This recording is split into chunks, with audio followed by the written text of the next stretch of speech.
In yesterday's video, we showed you one of the best red zone route combinations you guys can use in all of Madden 23. But in today's video, I'm going to show you guys how to achieve that same route combination in a very peculiar way. Let's get into it.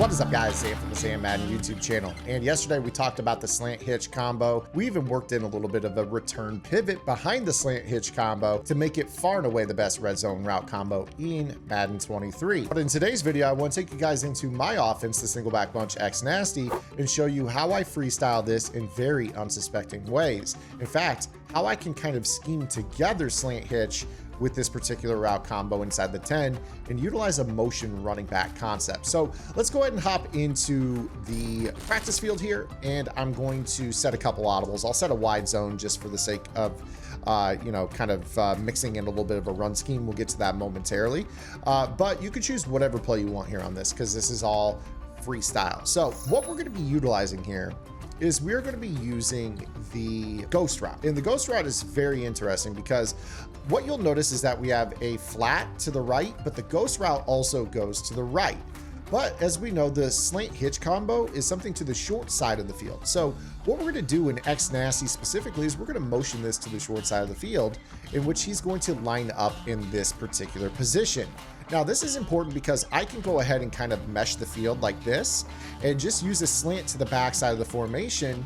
And provided that I get time, you'll note that the ghost route pulls down the purple zones the same way, which allows us to throw the ball into the area of the end zone that we broke down yesterday. But the thing is with this particular concept is that I don't necessarily have to leave this running back here. In fact, I can motion him back into the backfield and do the exact same route combo, because you'll see that this route, even when it hangs out underneath, pulls down the zone just enough for us to squeak the ball in behind them.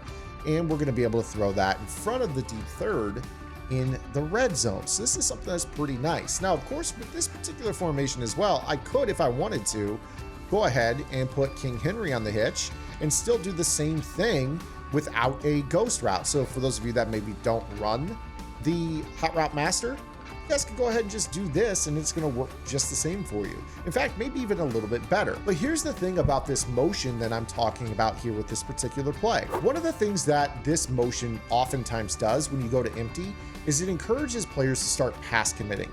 And for those of you that maybe struggle just a little bit in the red zone, when your opponent pass commits, especially if you're doing a lot of this motion back, they can't go back on that without hitting the run commit. They're basically stuck in a bad run defense. So this is a way where you might, in some cases, kind of go ahead and audible back into a dive or a wide zone, whatever it is that you want to run, because now they're stuck in this pass committed defense and you've been doing this motion back either way. And now you've got this very passive defense that's going to allow you to at least fall forward for 6, 7, 8 yards because they aren't going to be playing their run fits very aggressively. So this is something that's pretty nice in that regard. But the other thing that's really interesting about this is that I can go ahead and use the X receiver on that hitch that we talked about with the slant, and I can motion up Derrick Henry to this particular position. And again, if I pull up his hot routes from this, notice how it says wide receiver hot routes. With this, I could put him on a corner if I wish. And you'll see here that with this, I can go ahead and kind of work this as like a little slant. Now, the problem with this is that this can be a little bit tougher when you're in tight. So, from the 10 or whatever, this could be a little bit of a challenge. You see that sometimes it runs a little bit too far into the back of the end zone. But don't worry, I'm going to show you guys something else that's really interesting here.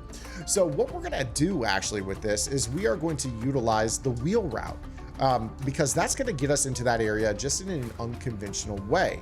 So what we're going to do is we're going to motion this back into the backfield, and you're going to see that it kind of hangs out in this area. And what this is going to do is this is going to allow us to kind of throw the ball into the kind of the front, in front of that curl flat. And I know that that looks dangerous, but if you throw it quickly, this is going to allow you to kind of throw this ball, before your opponent is really expecting it. So again, with this, what you want to do is you want to make sure that the running back goes on a wheel route first. Then you motion him up to this position, and then you can motion him back. And what you're going to notice is that that hitch is going to drive that purple zone back, and you want to throw this ball basically now. And you see how I can short side that. This is something that a lot of players kind of struggled defending last year, these short side wheels. In fact, if you want to, you could even flat the X receiver with this concept, motion this guy up, and then go ahead and put him on this wheel route. And again, specifically, you know, if this guy right here is kind of hanging out, or if they're, you know, if they're on this guy, which most players will be, you're going to be in a spot where you can actually throw this ball hot right out of the backfield as he cuts up. Now, right there, we just got to drop because Derrick Henry's catch rating isn't great, but you guys can still sneak that in. One more thing that I want to share with you, and this is a little bit longer in terms of development, but one thing you guys can do with this is you can use a running back streak without any motion whatsoever.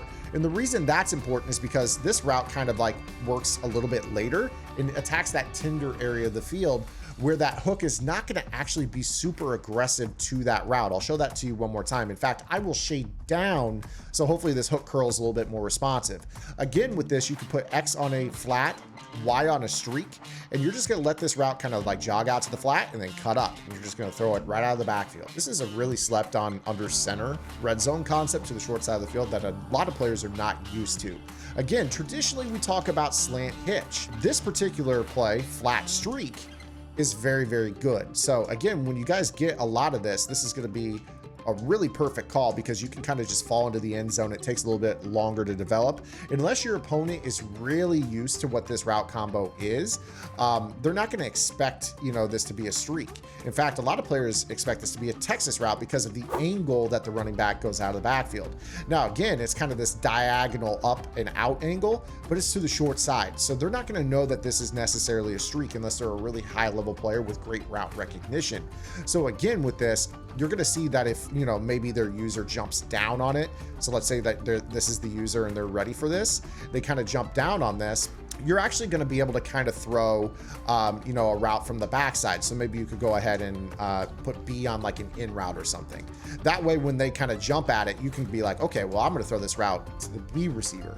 So you kind of build off of your read a little bit. Okay, I know the running back's really reliable, but I'm going to be able to have a route that will enter the area where the user should be hanging out if he overuses and recognizes what I truly want to do on this play. So it becomes kind of an either or situation with this play. Either way, I hope that you guys enjoyed today's trip into my red zone offense in the single backbone checks nasty. If you guys have any questions, comments, concerns, or complaints, drop those below. If you guys enjoyed the video, make sure you guys give the video a thumbs up, subscribe to the channel, make sure you guys hit the notification bell, and we'll see you guys on Monday. Until then, this is Zan. Get in the lab, and good luck.